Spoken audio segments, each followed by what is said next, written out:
10 మినిట్స్లో బ్యాచిలర్స్ ఈజీగా చేసుకునే రెసిపీస్ అయితే షేర్ చేస్తున్నాను. హడాబుడి లేకోకుండా ఎటువంటి మసాలాలు, కారాలు, ఇవి గరం మసాలాలు ఏవి యాడ్ చేయకోకుండా ఒక 10 మినిట్స్లో మన రెసిపీస్ అయితే ప్రిపేర్ చేసుకోవచ్చు. ఎలా చేసుకోవాలో చూసేయండి. హాయ్ ఫ్రెండ్స్, హలో అందరికి నమస్కారం. Welcome to our channel Prasav Mohan Vantillu. ఇవాళ బ్లాగ్ అయితే మీకు అర్థమయ్యే ఉంటుంది కదా, స్టార్టింగ్లోనే చెప్పాను. బ్యాచిలర్స్ 10 మినిట్స్లో కూరలు ఎలా ప్రిపేర్ చేసుకోవాలనేది ఇవాళ వీడియోలో మీకు షేర్ చేస్తాను. ఇవాళ వీడియోలో 3 రెసిపీస్ అయితే షేర్ చేస్తాను ఫ్రెండ్స్. టమాటాతో ఒక కర్రీ, వంకాయ, బీరకాయ, ఈ 3 యూజ్ చేసేసి 3 రకాల రెసిపీస్ అయితే షేర్ చేస్తాను. ఈజీగా అండి, ఎటువంటి కారము అంటే గరం మసాలాలు ఎక్కువ వేసి ఇవేవి లేకోకుండా ఈజీగా బ్యాచిలర్స్ ఈజీగా చేసేసుకోవచ్చు అనమాట. అంటే కంపెనీలలోకి వర్క్స్కి వెళ్తూ ఉంటారు, లేదంటే రూమ్లలో ఉంటారు, బయట తెచ్చుకుంటే కర్రీస్ అంత నచ్చకపోవచ్చు. సో అలాంటి వాళ్ళకి ఈజీగా ఎలా చేసుకోవాలో చూసేయండి. వీడియోని స్కిప్ చేయకుండా కంటిన్యూస్గా అయితే చూడండి ఫ్రెండ్స్. ఇంకా ఫస్ట్ ఆఫ్ ఆల్ కర్రీ అయితే కదా టమాటా కర్రీ అండి.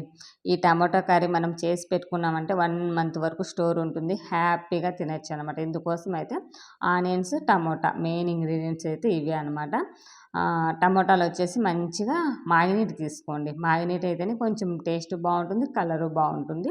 ఇంకా సన్నగా కట్ చేసుకుని ఒక ఆనియన్ తీసేసుకొని సో ఈ విధంగా ఆయిల్ వేసేసి, ఆయిల్లో పోపు దినుసులు, కరివేపాకు, ఈ సన్నగా కట్ చేసుకున్న ఆనియన్ కూడా వేసేసి ఫ్రై చేసుకోవాలి. ఆనియన్ వచ్చేసి ఎక్కువ ఫ్రై చేయకండి, ఎక్కువ ఫ్రై చేయడం వల్ల స్వీట్నెస్ వస్తుంది. టమాటా కర్రీ అప్పుడు పులుపు కారంగా ఉంటేనే మనకు టమాటా కర్రీ అనేది టేస్ట్ ఉంటుంది. సో అందుకనేసి ఎక్కువ ఆనియన్స్ని మాడనివ్వకండి. మాడిస్తే మరి టేస్ట్ డిఫరెంట్గా ఉంటుంది, లైక్ బిర్యానీ టేస్ట్ లాగా ఎలా ఉంటుంది అలా వస్తుంది. సో అలా కాకుండా కొంచెం కలర్ చేంజ్ అయిన తర్వాత ఈ సన్నగా కట్ చేసుకున్న టమోటాలు ఉంటాయి కదా, టమోటాలు యాడ్ చేసేసి కాస్తంత పసుపు వేసి మూత పెట్టి ఒక 5 మినిట్స్ ఉడకనిచ్చామంటే ఇలా మనకి టమోటాలో ఉండే వాటర్ అంతా పైకి వచ్చేస్తుంది. ఎందుకంటే టమోటా కానీ ఇవి వాటర్ కంటెంట్ కదా, అందువల్ల సో ఈజీగా ఉడికిపోతుంది అనమాట. మూత పెట్టడం వల్ల మనకి వాటర్ అనేది ఎక్కువ వచ్చేస్తుంది. సో అప్పుడు మనం ఉప్పు యాడ్ చేసేసుకొని మూత పెట్టి మళ్ళీ ఒక 10 నిమిషాలు అయితే మగ్గనివ్వాలి, అంటే ఉడకనివ్వాలండి. అప్పుడు మనకి టమాటా మంచిగా ఉడికిపోతుంది. గరిటెతో స్మాష్ చేసేసుకొని తగినంత ఉప్పు, కారం యాడ్ చేసేసుకోవడం. ఇంతే, సింపుల్ రెసిపీ అని చెప్పచ్చు. ఈ రెసిపీ ప్రిపేర్ చేసుకున్నారంటే 1 మంత్ వరకు స్టోర్ ఉంటుందండి ఫ్రిడ్జ్లో పెట్టుకుంటే. అదే బయట అయితే ఒక 10 డేస్ వరకు తినచ్చు హ్యాపీగా. నేనైతే చింతపండు యాడ్ చేయనండి. మీకు కావాలంటే కొంచెం చింతపండు యాడ్ చేసుకుంటే ఈజీగా 1 మంత్ 2 మంత్స్ వరకు స్టోర్ అయితే ఉంటుంది ఫ్రిడ్జ్లో. సో చింతపండు అవసరం లేకుండా పుల్లగా కారంగా చాలా బాగుంటుంది. ఇంకా ఇది వచ్చేసి కొంచెం ఆయిల్ ఎక్కువ వేసుకోండి, ఎందుకంటే స్టోర్ ఉంటుంది కాబట్టి ఆయిల్ కొంచెం ఎక్కువ పడడం వల్ల ఎక్కువ రోజులు స్టోర్ ఉంటుంది. ఫైనలీ కొత్తిమీరతో అయితే గార్నిష్ చేసేదాను. కొత్తిమీర స్టోర్ చేసుకోవాలి అనుకుంటే కొత్తిమీర అవాయిడ్ చేయండి. స్టోర్ లేదు, ఒక 2 to 3 డేస్లో తినేస్తాము అనుకుంటే కొత్తిమీర యాడ్ చేయండి. ఇది కూడా చెప్తున్నాను బ్యాచిలర్స్కి. చూసారు కదా, ఉప్పు, కారం, టమోటాస్ ఉంటే ఈజీగా అయిపోతుంది కర్రీ అయితే కదా. సో ఇంకా సెకండ్ రెసిపీ వచ్చేసి బీరకాయ కర్రీ అండి. నేను ఈజీగా అవైలబుల్గా ఉండే కూరగాయలతోనే మీకు చూపిస్తున్నాను. బీరకాయ, ఇవి కూడా నీరు కాయలు కాబట్టి, ఎందుకంటే టమాటా, బీరకాయ, లైక్ వంకాయ, సొరకాయ, ఇవన్నీ వాటర్ ఉండే అంటే నీరు కంటెంట్ ఉండే వాటర్ కంటెంట్ వెజిటేబుల్స్. సో ఈజీగా చేసేసుకోవచ్చు బ్యాచిలర్స్ అయితే కానీ, ఎక్కువ కష్టపడకోకుండా.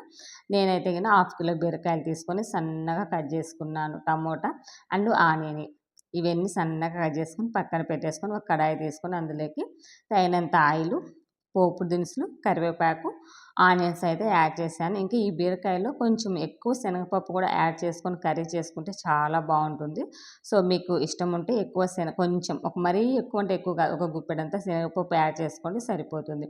మాకు ఇష్టం లేదు శనగపప్పు అనుకుంటే శనగపప్పుని స్కిప్ చేయండి ఫ్రెండ్స్, ఓకేనా. ఇంకా ఈ ఆనియన్ కొంచెం ఫ్రై అయిన తర్వాత మనం సన్నగా కట్ చేసుకున్న టమోటా ఉంది కదా, టమోటా యాడ్ చేసేసి ఇందులోకి పసుపు, ఉప్పు వేసేసి కొంచెం అల్లం వెల్లుల్లి పేస్ట్ వేయడం వల్ల ఏ కర్రీ అయినా సరే అల్లం వెల్లుల్లి పేస్ట్ వేసారంటే టేస్ట్ అనేది చాలా బాగుంటుంది. అన్నంలోకి, చపాతీలోకి, దేంట్లోకైనా చాలా బాగుంటుంది అనమాట. మా దగ్గర అల్లం వెల్లుల్లి పేస్ట్ లేదంటే స్కిప్ చేసేయండి, నో ప్రాబ్లం. ఉంది అనుకుంటే కంపల్సరీగా యాడ్ చేయండి. అల్లం వెల్లుల్లి పేస్ట్ వేయడం వల్ల టేస్ట్ బాగుంటుంది, ఫ్లేవరు బాగుంటుంది. అలాగే జెంట్స్కి కొంచెం యూరిన్ ప్రాబ్లమ్స్ ఉంటాయి కదా, ఇవి అనేది కొంచెం తగ్గిస్తుంది అనమాట అల్లం వెల్లుల్లి అనేది. సో అందువల్ల అల్లం వెల్లుల్లి ప్రతి దాంట్లో నేనైతే యాడ్ చేస్తూ ఉంటాను. ఓకేనా ఫ్రెండ్స్, ఇదైతే గుర్తుపెట్టుకోండి ఈ టిప్ అయితే కనుక. ఇంకా తర్వాత టమాటా మగ్గిన తర్వాత మనం సన్నగా కట్ చేసుకున్న బీరకాయ అయితే యాడ్ చేసుకోవాలి. ఇక్కడ ఇంకొక విషయం చెప్తాను చూడండి. బీరకాయ ఎప్పుడైనా సరే మార్కెట్ నుంచి తెచ్చుకొని కట్ చేసేటప్పుడు బీరకాయ అనేది చిన్న ఒక ముక్క నోట్లో పెట్టుకొని టేస్ట్ చూడండి. ఎందుకంటే కొన్ని బీరకాయలు చేదు ఉంటాయి, కొన్ని బాగానే ఉంటాయి. సో మీరు కట్ చేసేప్పుడు చిన్న ముక్క ప్రతి బీరకాయలో ఒక చిన్న ముక్క నోట్లో పెట్టుకొని టేస్ట్ చేసి ఆ తర్వాత కట్ చేసుకోండి. లేదు అంటే కూర మొత్తం పాడైపోతుందండి. ఇది మటుకు గుర్తుపెట్టుకోండి. తర్వాత మూత పెట్టి ఒక 10 మినిట్స్ ఉడికించామంటే బీరకాయ మెత్తగా వాటర్ వచ్చేసి మంచిగా ఉడికిపోతుంది. ఎక్కువ శ్రమ పడాల్సిన అవసరం లేదు. ఒక 10 మినిట్స్లో ఈజీగా అయిపోయే రెసిపీస్ అయితే షేర్ చేశాను ఫ్రెండ్స్. నేనైతే ఈ విధంగా చూశారు కదా, ముక్క పట్టుకునే వెంటనే మనకి మెత్తగా అయిపోతుంది. అలాగే వాటర్ కంటెంట్ అనేది రిలీజ్ అయిపోతుంది అనమాట మూత పెట్టడం వల్ల. ఏ వెజిటేబుల్ అయినా సరే మూత పెట్టి ఉడికించామంటే వాటర్ కంటెంట్ రిలీజ్ అయ్యి ఆటోమేటిక్గా ఆ వాటర్తోనే ఉడికిపోతుంది కర్రీ. మళ్ళీ ఎక్స్ట్రా వాటర్ వేయాల్సిన అవసరం లేదు. మళ్ళీ ఎక్స్ట్రా వాటర్ వేసినా చప్పదనం వస్తుంది. ఇదైతే గుర్తుపెట్టుకోండి, అంత టేస్ట్ రాదనమాట.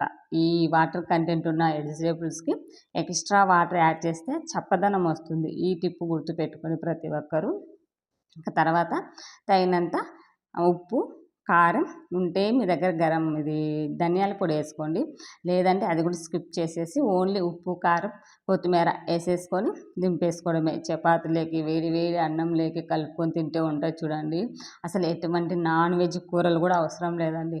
అంత టేస్టీగా ఉంటుంది. చపాతీలోకైనా అన్నంలోకైనా చాలా బాగుంటుంది. ఇంకా ఇలాంటి వంకాయ, బీరకాయ, సొరకాయ వీటిలలోకి కొంచెం నేను ధనియాల పొడి యాడ్ చేస్తాను ఫ్రెండ్స్. ఈ ధనియాల పొడి నేను ఇంట్లోనే ప్రిపేర్ చేసుకుంటాను అనమాట. అన్నీ కలిపేసి మసాలా దినుసులు ఉంటాయి కదా, ఇలాంటివన్నీ కలిపేసి చేసుకుంటాను. అది కావాలి అన్నప్పుడు లైక్ మటన్లో, చికెన్లో కూడా నేను ఈ పొడి అనేది యాడ్ చేస్తాను. కావాలంటే ఎవరికైనా కామెంట్ చేయండి, ఇది సపరేట్గా షేర్ చేస్తాను. తర్వాత రెసిపీ వచ్చేసి వంకాయ కర్రీ చేస్తున్నానండి. కర్రీ అనొచ్చు, వీటిని ఫ్రై అనుకోవచ్చు, ఏ విధంగా అనండి.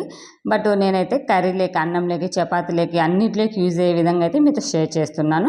ఇంకా వంకాయ కర్రీ వచ్చేసి వంకాయలు ఎప్పుడైనా కట్ చేసేటప్పుడు వాటర్లో సాల్ట్ వేసి కట్ చేసుకోండి. ఎందుకంటే వంకాయలలో పురుగులు ఎక్కువ ఉంటాయి. మన బంధువులు చాలామంది ఉంటారు అనమాట వాటిల్లో అయితే కనుక. సో జాగ్రత్తగా కేర్ఫుల్గా అయితే కట్ చేసుకోండి. ఇంకా అలాగే వంకాయ కట్ చేసేటప్పుడు కలర్ చేంజ్ అవుతుంది. అలాగే కొంచెం స్మెల్ లైక్ డిఫరెంట్ స్మెల్ ఉంటుందండి. సో అందుకనేసి వాటర్లో ఉప్పు వేసేసి కట్ చేసుకొని వాటర్లోనే ఉంచండి. పక్కకు కూడా తీయొద్దు వంకాయలను కట్ చేసిన తర్వాత కడాయి పెట్టేసుకొని ఆయిల్, పోపు దినుసులు, కరివేపాకు, ఆనియన్స్, టమోటా అండ్ ఇవన్నీ వేసేసి ఉప్పు, పసుపు, అల్లం వెల్లుల్లి పేస్టు, అన్ని మసాలాలు ఇవి ఉంటే చాలండి. అల్లం వెల్లుల్లి పేస్టు, టమోటా, ఆనియన్ ఉంటే చాలు. ఏ కర్రీ అయినా ప్రిపేర్ చేసుకోవచ్చు ఇంట్లో అయితే కనుక. ఇంక ఈ విధంగా అన్నీ మెత్తబడిన తర్వాత మనం కట్ చేసుకున్న వంకాయలు అయితే యాడ్ చేసుకోవాలి. సన్నగా కట్ చేసుకోండి. ఎందుకంటే వంకాయ కూడా తొందరగా 10 మినిట్స్లో ఉడికిపోతుంది. కట్ చేసిన ముక్కలు అలాగే వాటర్లో ఉంచాలి. తీసి పక్కన పెట్టారంటే కలర్ చేంజ్ అయిపోయి బ్లాక్గా అయిపోతాయి. చూసారు కదా వాటర్ ఎంత బ్లాక్గా అయిపోయాయో. కొంచెం స్మెల్ ఎలా ఉంటుందంటే నేను చెప్పలేకుండా ఆటోమేటిక్గా మనకి అర్థమవుతుంది కట్ చేసేటప్పుడు. సో అందుకనేసి ఉప్పు వేసి వంకాయలు అనేది కట్ చేసుకోవాలి, గుర్తుపెట్టుకోండి. ఇంకా ఈ విధంగా ఇవి కూడా మూత పెట్టి ఒక 10 మినిట్స్ ఉడికించామంటే ఆటోమేటిక్గా ఉడికిపోతాయండి. ఎటువంటి శ్రమ పడలేదు. గ్యాస్ మీద పెట్టేసి ఇంకో పని చేసుకునే లోపు మన కర్రీ అయితే అయిపోతుంది ఫ్రెండ్స్. బ్యాచిలర్స్ అంతా చూడండి ఈజీగా చేసేసుకోవచ్చు. ఈ విధంగా మనము ఉడికిందా లేదా అనేసి ఒక స్పూన్తో మీకు ఒత్తి చూపిస్తున్నాను చూడండి. ఆఫ్టర్ 10 మినిట్స్ మాత్రమే. ఇంకా మనకి ఏ కర్రీ అయినా ఉడికిందా లేదా అనేది ఇంకో గుర్తు వచ్చేసి ఆయిల్ అనేది సపరేట్ అవుతుంది కర్రీ నుంచి. సపరేట్ అయిపోయినప్పుడు మనకు ఆటోమేటిక్గా ఉడికిపోయిందని అర్థం, కర్రీ రెడీ అయిపోయిందని ఫైనల్గా. తర్వాత ఇందులోకి కూడా కాస్తంత కారం, ధనియాల పొడి అయితే యాడ్ చేశాను. ఇంకా ధనియాల పొడి చెప్పాను కదా, మీ చాయిస్ ఉంటే యాడ్ చేసుకోండి, లేదంటే స్కిప్ చేయండి. ఈ పౌడర్ నేను ఇంట్లోనే ప్రిపేర్ చేస్తాను. ఎవరికైనా కావాలి అనుకుంటే నాకు కామెంట్ బాక్స్లో కామెంట్ చేయండి, అది కూడా మీతో షేర్ చేస్తాను. చెప్పాను కదా, non vegetarian curries and pulao, బిర్యానీలకు కూడా నేను ఈ పౌడర్ని యూజ్ చేస్తాను. ఇంకా లాస్ట్ ఫైనల్గా ఉప్పు, కారం అడ్జస్ట్ చేసుకొని కొత్తిమీరతో గార్నిష్ చేసేసుకోవడమే. మన సింపుల్ ఈజీ కర్రీస్ అయితే ప్రిపేర్ అయిపోతాయి. చూడండి ఎంత టెంప్టింగ్ ఉన్నాయో. చపాతీలోకి, అన్నంలోకి సూపర్ కాంబినేషన్. ఈ 3 కర్రీలు అయితే కనుక సూపర్గా ఉంటాయండి. నేను చెప్తున్నాను, టమాటో అయితే 1 మంత్ స్టోర్ ఉంటుంది. మిగతా కర్రీస్ అయితే స్టోర్ ఏముండవండి, ముందుగానే చెప్తున్నాను ఇదైతే కనుక. సో ఇలా అయిపోతుంది. ఇంకా గుడ్డి గుర్తులన్నీ చెప్పాను కదా. ఏ కర్రీ అయినా సరే ప్రిపేర్ అయింది అని మనకు తెలియాలి అంటే ఆయిల్ అనేది సపరేట్ అయిపోతుంది కర్రీ నుంచి. అప్పుడు మనకు కర్రీ అనేది రెడీ, మనం తినేయచ్చు అని అర్థం అన్నమాట. ఇంకా నేనైతే బీరకాయ, వంకాయ, టమాటా కర్రీ ఈ 3 అయితే మీతో షేర్ చేశాను. ఇంకా ఫర్దర్గా ఏ కర్రీస్ కావాలి ఏంటి అనేది నాతో కామెంట్ బాక్స్లో కామెంట్ చేయండి. దాన్ని బట్టి నేను ప్రిపేర్ చేసి మీకైతే అందిస్తాను ఫ్రెండ్స్. ఇదే ఇవాళ వీడియో అయితే. By by, take care friends.